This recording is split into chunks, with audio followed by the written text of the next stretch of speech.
Hi, fifth graders. My name is Mr. Moore. I'm a sixth grade math teacher here at Kaiser Middle School. I'm also the president of the Sons of the American Revolution for Allegheny and Garrett counties. Our chapter is called the Little Meadows chapter. And it's an ancestry organization that I was able to get into because I was able to prove that my great grandfather, John Moore, fought in the American Revolution. So that's something I'm very proud of. But the reason I am making this video today is that I hold a poster contest each year through my organization, and even though it's a Maryland organization, we have members from Mineral County, and also I teach here, so I like to involve you kids. I've tried to get other schools to participate. In the past, Frankfort's participated. They've done well. But this year, the teacher I usually have contact with has left Frankfort, so I'm not going to have time to contact anyone at Frankfort this year. And the Allegheny County schools make it hard to get a hold of them, so you have a very good chance this year because I'm probably only going to get posters from Kaiser Middle School. So don't let me down. Have some good entries. Now, what I do is for our chapter competition, first, second, and third prize will get money. First place, I think, is $25. Second would be $15, and third would be $10, plus a certificate. And then whoever wins that competition will go to the Maryland State competition. I'll mail that down. And all but 1 year, we've came in second or third. So usually second or third pays another $75. So like I said, we usually do pretty well. So I'll give you some tips here on how you can do well. And I have a paper here that I'll give this to your fifth grade social studies teachers to pass out to you. So I'm going to show you a few things. I'll go over the rules, what we're talking about. So,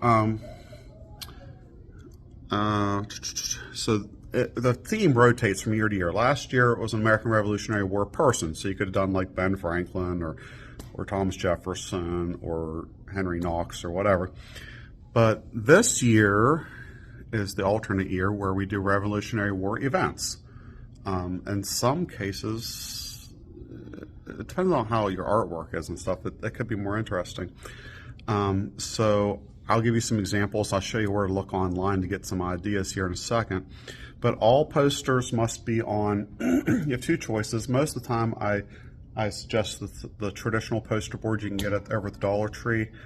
Now, most kids do white, but I've seen people put on blue or red, and it looks really nice sometimes. Depends on what you want to put. If you're drawing pictures of things, you're probably going to stick to white because it'll make it, well, depends. You could have a red background or a blue background and color on a piece of paper and then adhere that paper to your poster. But all posters must be two-dimensional. So like you can put paper on, glue paper on, but you can't have like some giant like mountain or something. You can't have things sticking out of the poster. They either need to be on your flexible poster board, which is the 22 inches by 28 inches, or you might have also seen a little slightly smaller one, 20 by 30, that's foam backed.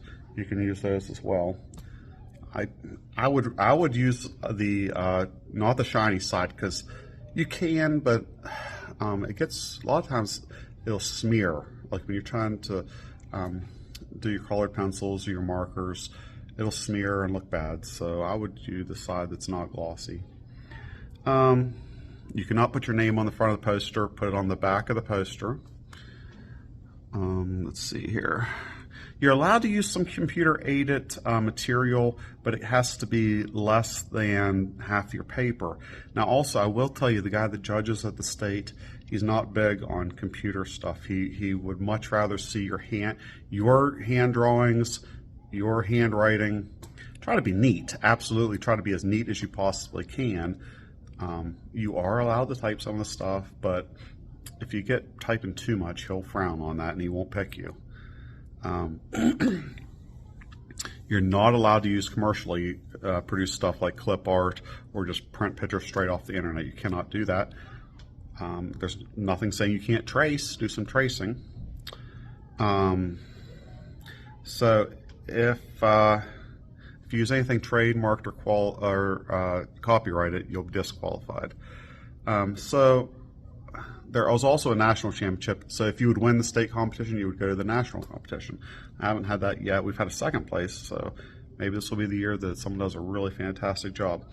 So how is it judged? It's judged on, does your poster meet the annual theme? So it has to be on a Revolutionary War event. Does it show originality by you? Did you just copy something off the internet, or did you show a little bit of originality? Does it show that you did some research? So you want to put not only a picture of the event, you want to put some information about it. What happened at this event? Why is it important?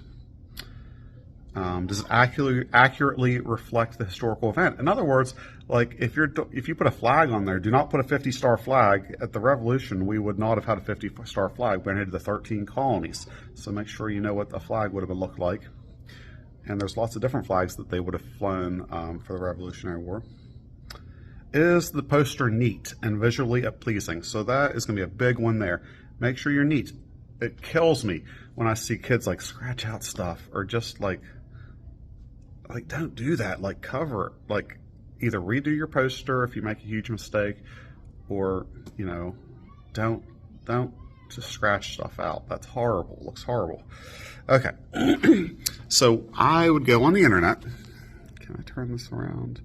Perfect. Okay, so I went onto the internet and I typed in Google Revolutionary War events. One of the first things that came up here was the timeline of the Revolution. This is by the National Park Service. Excellent source. So I click on that and it goes down through a whole bunch of events. I mean, you could do the Stamp Act, I guess. Trying to find some really good ones here. So the first, you have the Battle of Concord and Lexington. That's where the first shots were fired, Lexington and Concord. A lot of times people do Lexington and Concord. Battle of Bunker Hill is a good one. I've seen people do Moores Creek. Loyalists were defeated. Okay. Do you want to South Carolinians repel British? Okay. Declares its independence. You could do something about declaring independence. Okay. Crossing the Delaware. That's the one that people do a lot. George Washington has a famous painting on that. George Washington crossing the Delaware. Battle of Saratoga. France entered and they provided some battleships, and that really saved us. George Roger Clark attacks the British in Ohio country. Okay, but I'm not going to read all these two, but look it up. Battle of Cowpens, I've seen that used before. Of course, you got the Boston Tea Party, the Boston Massacre. Okay, so look through that. Now, another good place to go is when you